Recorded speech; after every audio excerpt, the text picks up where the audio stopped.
जीवन में शिक्षक का बहुत अहमियत होता है और एक शिक्षक के जीवन में छात्र का अहमियत बहुत होता है। एक शिक्षक का आइडेंटिटी जो है उसके स्टूडेंट के थ्रू होता है और स्टूडेंट जहाँ मंजिल को जो अचीव करता है वो टीचर के थ्रू होता है। आप किसी भी प्रोफेशन में जाए, टीचिंग एक अकेला प्रोफेशन है जिसका आपको जरूरत पड़ता है। Teaching is the single profession, teaching is the single profession which teaches all other profession. तो शिक्षा एक ऐसा क्षेत्र है जिसके थ्रू समाज आगे बढ़ता है और समाज कैसा होगा ये डिपेंड दो लोगों पे करता है। एक सर्वप्रथम माँ और दूसरा शिक्षक। मैं बार बार अक्सर क्लासों में कहता हूँ, एक इंजीनियर की गलती दीवारों पे दिखती है, एक इंजीनियर की गलती दीवारों पे दिखती है, एक डॉक्टर की गलती दफना दी जाती है, मगर एक शिक्षक की गलती पूरे समाज में दिखती है। तो ये बहुत रिस्पॉन्सिबल होता है एज ए टीचर। लेकिन आप लोग ये महसूस करते हैं टीचर का एक पर्सनल लाइफ नहीं हो पाता है, क्योंकि हम लोग संडे को भी एक्स्ट्रा क्लास लगाना पड़ता है। ठीक है, मतलब डे टू डे लाइफ में बहुत सारा उलझन होता है, काम होता है, वो सब छोड़ कर आपको क्लास में लगाना होता है ताकि बच्चे का भविष्य बेहतर बन सके। ये बच्चे को भी एहसास होना चाहिए कि हम लोग दोनों एक दूसरे से रिलेटेड है। हमारा भविष्य आप पे निर्भर करता है और आपका भविष्य हम पे निर्भर करता है। ये जो सफर है, ये सफर आपका बदौलत हुआ है। It's not me which led me to feel what I am. It's not me which led me to feel what I am. It's all about you which led me to feel what I am. ये मैं नहीं जो मुझे एहसास कराता कि मैं क्या हूँ, ये मैं नहीं जो मुझे एहसास कराता कि मैं क्या हूँ, ये आप सभी हैं, ये आप सभी हैं जो मुझे एहसास कराते हैं कि मैं क्या हूँ। ये प्यार और ये स्नेह का मैं पूरी जिंदगी नहीं रहूंगा, क्योंकि मैं जो नहीं था, मैं जिस सफर पे चला था अकेला था, लेकिन लोग जुड़ते चले गए और ये कारवां बढ़ता गया। तो ये आपका प्यार, आपका मेहनत, आपका विश्वास था जो अब तक 10-15 सालों में अचीव हुआ है। ये प्यार यही बना रहे, यही हमारी पूंजी है। इसमें हमने जीवन में कुछ कमाया नहीं है, पैसा तो बिल्कुल भी नहीं कमाया। मैंने बस एक ही चीज कमाया, तुम्हारा बेतहा मोहब्बत। ठीक है, और इसके सिवा जिंदगी में कुछ चाहिए भी नहीं। ठीक है,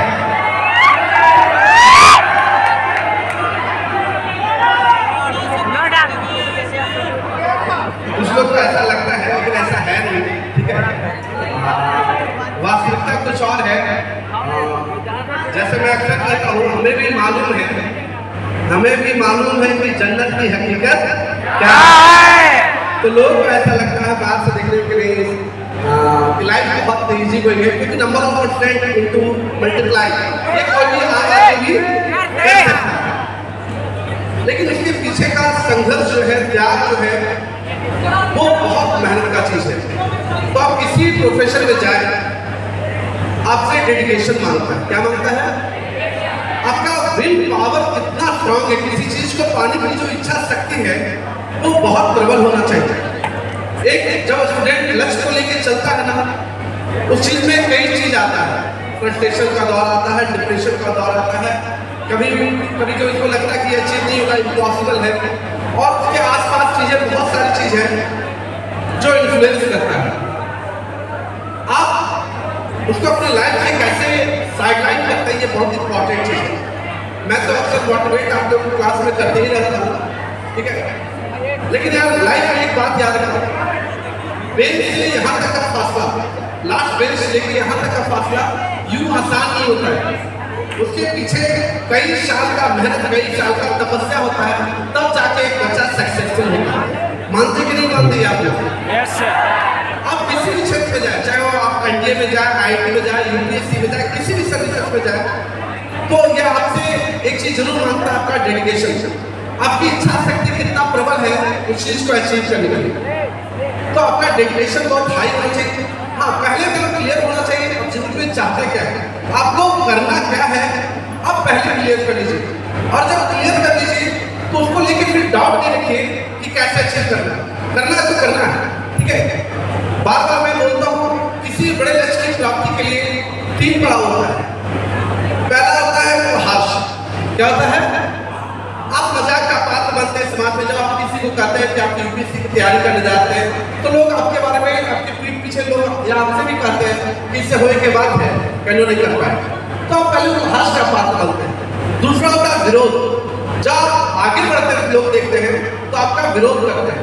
तीसरा होता है acceptance.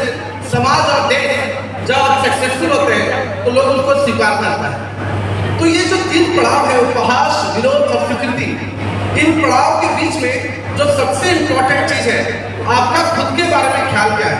What you think about yourself. ये कभी भी मत डिसाइड करो सामने वाला मेरे बारे में क्या राय रखता है, क्योंकि सामने वाला कभी भी अच्छा राय रखेगा ही नहीं। उस राय से आपको फर्क पड़ना ही नहीं चाहिए, ठीक है। आपको हरदम ये देखना है कि आपका बारे में खुद का राय क्या है। सबसे इंपॉर्टेंट चीज है, खुद को लेके आप कितना क्लियर है, कितना क्लियर है, ये एकदम पहला चीज है। और जब लक्ष्य की ओर बढ़िए तो ये 3 चीज हम जरूर ध्यान रखें, what, why and how. What, why and how. पहला करना क्या है ये बहुत क्लियर होना चाहिए बच्चा। जैसे कई बच्चे तैयारी करना चालू करते हैं आईआईटी का, जेईई का, अगल बगल को लोगों को देखकर तैयारी करना चालू करते हैं, इनको पता नहीं कि क्यों करना है, ये चाहिए क्यों, आईआईटी आपको चाहिए, नीट क्यों चाहिए, आपको डिफेंस में क्यों जाना है, ये बात क्लियर होनी चाहिए। वो आर्थिक तंगी है, पारिवारिक समस्या है, देश से प्रभावित है, समाज से प्रभावित है, कोई ऐसा एक मोटिवेशन जो हो जो पूरी जिंदगी को मेरी बदल सके। जैसे मैं टीचिंग में आया हूँ तो I am my not by chance, I am my choice. मैं टीचिंग में इसलिए हूँ क्योंकि मेरा ये इंटरेस्ट था, मेरा चॉइस था, मुझे वो करना ही नहीं था जो लोग चाहते थे। हाँ, मैं भी 10th पास करके जब गया था तो मैं मेडिकल की तैयारी के लिए गया था, लेकिन चीजें परिस्थितियाँ बदलती चली गई। और 12th करते करते क्योंकि स्टूडेंट के मन में बहुत सारा उलझन होता है, वो कभी फील नहीं किया। मैं बार बार कहता हूँ जब तक आप फील नहीं करोगे तब तक आपका वो रिजल्ट नहीं आ सकता। आप मेडिकल की तैयारी करो, आपको सुबह उठ के आप आईने में जब देखो और आप खुद को अपने आला में नहीं देखे तो तुम कभी भी डॉक्टर बन ही नहीं सकते। तो ये डेडिकेशन होना बहुत जरूरी है कि आपको चाहिए क्या। सबसे पहले क्लियर कीजिए क्या करना है, ठीक है। What, why and how. तो व्हाट एंड व्हाई जब क्लियर हो जाए तो कैसे करना है। मैं बार बार कहता हूँ 3 चीज तुम्हारी लाइफ में बहुत इंपॉर्टेंट होना चाहिए। एक अच्छा टीचर, एक अच्छा किताब और एक अच्छा दोस्त। क्यों? क्योंकि दोस्त एक अच्छा माहौल देता है, एनवायरनमेंट देता है। क्लासरूम में बार बार कहता हूँ आप कंपटीशन का माहौल बनाएं, एक दूसरे से ज्यादा बेहतर करने का प्रयास करें। जैसी आपकी एनर्जी आज है, जैसा उत्साह आज है, ऐसा ही उत्साह अपने काम में भी डालना है। अपने काम में भी डालिए, अपने लक्ष्य को प्राप्ति कीजिए। क्योंकि यहाँ से निकला हुआ हर बच्चा अपने ज्यादातर, कुछ बच्चे अच्छे बैकग्राउंड से आते हैं, लेकिन हमारे क्लासरूम में ज्यादातर बच्चा बैठा हुआ किसान बैकग्राउंड से आता है, लोअर मिडिल क्लास से आता है। तो वो जब बच्चा निकलता है ना, वो अपने समाज के लिए, सोसाइटी के लिए एक एग्जाम्पल सेट करता है। ये एग्जाम्पल सेट करोगे क्या? आवाज नहीं सेट करोगे क्या? वो जुनून होना चाहिए कि हमको अचीव करना है तो करना है। इस चीज के लिए तुमको तपाना पड़े, गिराना पड़े। जब तक गलोगे नहीं तब तक बनोगे नहीं। जब तक पत्थर पे हथौड़ा नहीं पड़ता ना, तब तक वो भी खुदा और भगवान नहीं बनता है। तो अपने आप को तपाने के बाद है, अपने आप को कैसे आप आकार देते हैं, एक शेप देते हैं, ये बहुत इंपॉर्टेंट है। टीचर का भी रोल बहुत इंपॉर्टेंट है, नो डाउट। लेकिन मैं बात बताता हूँ, एक टीचर जो मैक्सिमम कंट्रीब्यूट कर सकता है वो कितना परसेंट है? 20 से 25%। 25%। इससे ज्यादा उसकी औकात है ही नहीं। 75% तुम्हारा सेल्फ स्टडी, तुम्हारा डेडिकेशन है जो बहुत काम है। और जहाँ तक मेरे सक्सेस की बात है तो मैं अक्सर से जब तक प्रोग्राम होता रहा, मैं अक्सर कहता हूँ, मेरी माँ राष्ट्रीय में अक्सर कहता हूँ, मेरे सक्सेस के पीछे सबसे बड़ा जो हाथ है वो मेरी माँ है, ठीक है। इसको शब्दों में बयान नहीं किया जा सकता। मैं कुछ भी चाहूँ, वो फीलिंग है, वो बस एहसास है जो आप महसूस कर सकते हैं।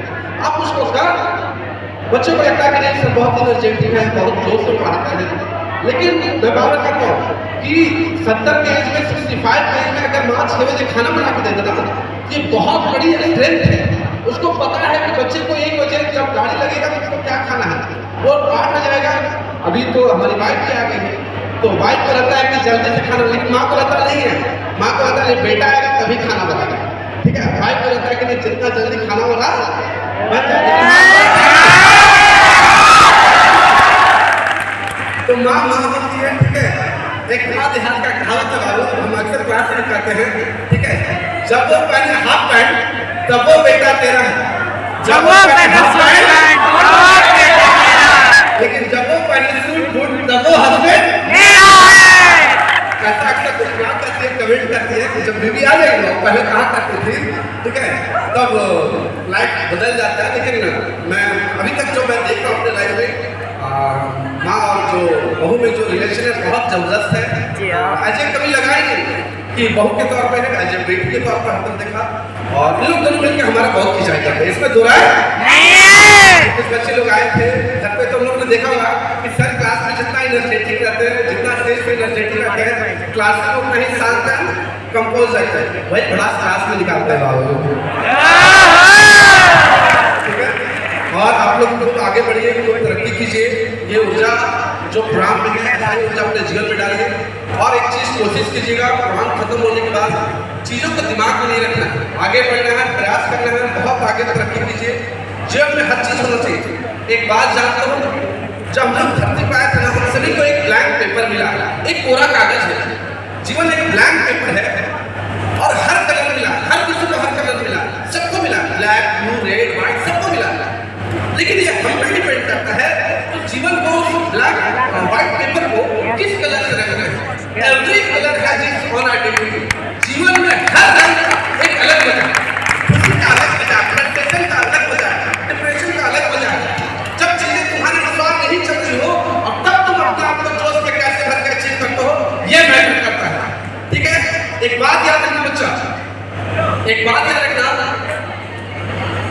जिंदगी में कोई चीज बहुत आसानी से मिल जाए ना, मजा नहीं है, आसान चीज चुनना ही नहीं लाइफ में अगर क्या चुना सबसे टफ चीज, क्यों? क्योंकि वो आपके व्यक्तित्व को बनाता है, आपके पर्सनालिटी को डेवलप करता है। आपको क्या लाइफ बहुत इजी तो चाहिए, या ऐसा चीज अचीव करना है जो हर लोग का ख्वाब है, जो हर लोग इंस्पायर्ड है, उसमें हमको जाना है। 18 लाख में जहाँ लोग तैयारी कर रहा है, उसमें हमको निकाल के दिखाना है कि आई कैन डू इट, मैं करूँगा, ये बिलीव होना चाहिए आपके अंदर। एक बात बहुत मतलब करते हैं, हंसते खेलते चला जाता हूँ मौजे हवाइश में, हंसते खेलते चला जाता हूँ मौजे हवाइश में, अगर आसानियाँ हो तो जिंदगी दुश्वार हो जाए, ठीक है। तो जिंदगी में अगर कोई चीज बहुत आसानी से मिल जाए ना, तो समझना जिंदगी बेकार चला जाए। जिंदगी कब है? जब तुम्हारे चारों तरफ अंधेरा अंधेरा, कोई उम्मीद नहीं है कि सुबह होगी, तब भी तुम्हारे चेहरे पे एक मुस्कान है, ये उत्साह है कि आने वाली सुबह मेरी होगी, इस जोश और जुनून के साथ आगे बढ़े। और ज्यादातर बच्चा, मैं बार बार क्लास में, ज्यादातर बच्चा एवरेज होता है। बहुत अच्छा बच्चा कैसा होता है? 2-4 होता है यार, ज्यादातर एवरेज तुम्हारे जैसे। मैं कहाँ से, मैं बार बार मैं कहाँ से टॉपर था? नीचे से।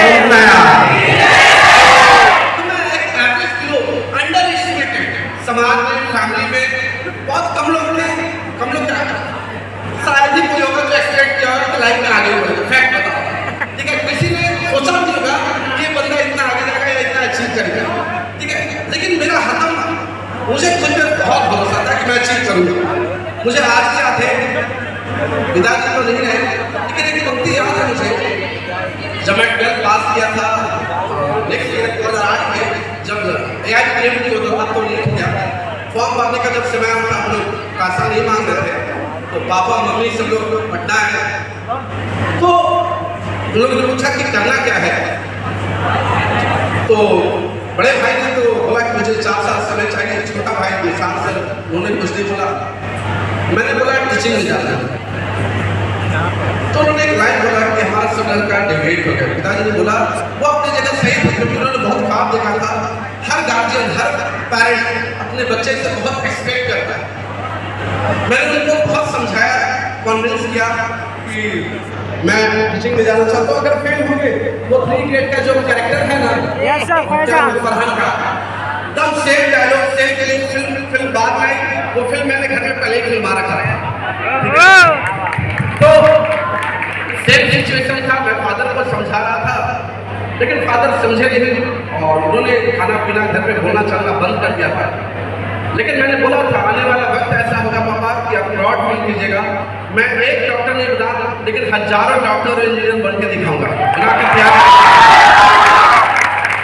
और पिता वो होता है जो फीलिंग एक्सप्रेस नहीं करता। माँ कर लेती है, माँ कह लेती है, माँ बोल लेती है, बेटा भी माँ से बोल लेता है, लेकिन पापा से शायद ही बहुत कम लोग होते हैं जो बहुत फ्रेंडली हो पाते हैं, सब कुछ कर। माँ से हम लोग शुरू से हर बात कर लेते थे, पिता से नहीं कर पाते, ठीक है। और आप लोग जिस चीज की तैयारी कर रहे हैं, जो भी लक्ष्य है, सबका लक्ष्य अलग अलग हो सकता है। हर बच्चे का अपना वैरायटी, अपना पल के खुदा ने जब सबको बनाया तो हर चीज सोचने का समझने का तरीका अलग अलग किया है। मेरे सोचने समझने का तरीका अलग है, आपका अलग है, लेकिन एक बात हरदम याद रखना, हर बच्चा अपने क्षमता से बेहतर कर सकता है। बच्चा मैं बार बार कहता हूँ, एक दिन में तो नहीं होगा लेकिन एक दिन जरूर होगा। अरे होगा ना? आप सभी को अपने ऊपर विश्वास होना चाहिए। एक दिन में खुद को नहीं बदल सकते। चीजें जिंदगी में जो भी बुरी चल रही है, जो भी आदत है, वो एक दिन में तो नहीं बदलेगा, लेकिन धीरे धीरे धीरे धीरे अपने आप को बदलना है, ट्रांसफॉर्मेशन के दौर से ले जाना है। जब 10 साल बाद खुद को देखे तो ये विश्वास होना चाहिए मैंने खुद को बदल के दिखाया है, ठीक है। मैं खुद बताऊं बच्चा, मुझे सबसे ज्यादा जो डर था वो स्टेज फियर का था। और मैं आज पर डे 300, 400, 1000 बच्चे से पर डे मिलता हूँ, पर डे पढ़ाता हूँ, तो सबसे ज्यादा मेरे अंदर डर क्या चीज़ था? स्टेज का। और मैं उस डर को दूर कर सका। तो क्यों? क्योंकि मेरा अपना जो खुद के बारे में आकलन है, जब चीजें मेरे अनुकूल नहीं चल रही हो तो मैं ज्यादा बेहतर काम करता हूँ। मुझे वो काम करने में ज्यादा मजा आता है जो मेरे लिए बहुत चैलेंजिंग हो। और काम को आगे बढ़ाया जाए। और आप सभी का तहे दिल से शुक्रिया, और आपका प्यार, आपका स्नेह हमारा पूंजी है। मैं इसको नहीं कर सकता, मैं बस महसूस करता हूँ जब मैं पढ़ाते रहता हूँ, जब तुम लोग चीयर्स करते हो, जब चेहरे पर स्माइल रहता है, उसको मैं फील करता है। अगर किसी दिन मैं नहीं समझा पाता ना, वो दिन बहुत बुरा लगता है, यार आज मिस हो गया, आज नहीं अच्छा कर पाया। तो हर दिन इसी डेडिकेशन से आता हूँ, हर बैच में, चाहे वो लंच 6:30 बजे हो या रात का 9 बजे हो, इसी उम्मीद के साथ आता हूँ। क्लास में एंट्री करते करते पहले अपने आप को यही करता हूँ 100%। तो यही बात खुद से भी होनी चाहिए, ये जिम्मेदारी आपकी बनती है। समाज को बेहतर बनाने का IT इसलिए नहीं करना कि 20 लाख 30 लाख का, कुछ कंट्रीब्यूशन होना चाहिए समाज में, परिवार में, देश में, कहीं ना कहीं कुछ तो बदलाव लाना चाहिए। हर इंसान उनका देश में बेहतर नहीं चला, बदलाव लाने के लिए कुछ नहीं, खुद को बदल डालिए, यही काफी है। 6 घंटा खुद के लिए पढ़ते हैं ना, 2 घंटा देश, परिवार और माँ बाप के लिए पढ़िए, 2 घंटा एक्स्ट्रा वक्त निकालिए। लेकिन देश से अगर हर इंसान 140 करोड़ की आबादी अगर 2-2 घंटा एक्स्ट्रा काम करने लगे ना, देश यूं ही आगे बढ़ जाएगा, ठीक है। तो चलिए आगे प्रोग्राम को आगे बढ़ाएंगे, ठीक है। और thank you everyone for your love. बहुत बहुत बहुत बहुत शुक्रिया, और बहुत अच्छा प्रोग्राम ऑर्गेनाइज किए हैं। स्पेशली दर्शक को भी जोरदार क्लैपिंग के साथ आप लोगों ने बहुत अच्छे से प्रोग्राम को मैनेज किया। सारा प्रोग्राम एंजॉय करके जाइएगा, सारा व्यवस्था आप तक पहुँच जाएगा। पहले जोरदार क्लैपिंग करेगा वॉलंटियर जो आप तक पहुँचा रहे हैं सारा चीज़, उसके लिए बचते रहना चाहिए। आवाज़ नहीं आ रहा, और जोर पे वॉलंटियर हो, एंकर सबने अपना जान डाला है, ठीक है। इस साल का प्रोग्राम बहुत सक्सेसफुल होना चाहिए, क्योंकि लोगों ने देखा नहीं था 2-3 साल से प्रोग्राम कैसे होता है। प्रोग्राम हर साल होता है, बच्चे बहुत अच्छे से ऑर्गेनाइज करते हैं, तो मुझे डाउट था कि अच्छा से कर पाएगा कि नहीं, लेकिन बहुत अच्छे से लोगों ने मैनेज किया। Thank you everyone for your love. शुक्रिया, बहुत बहुत आभार, thank you.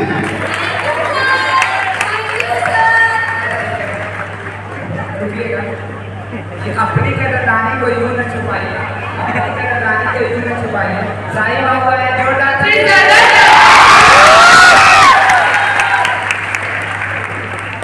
So I would like to call Yasir Ahmed to please come on the stage.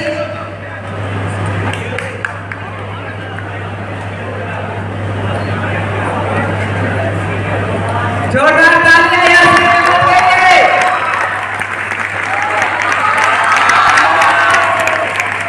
यार टैलेंट की कमी नहीं है यार, थोड़ी तालियां भी उनकी कमी दिखा दीजिए।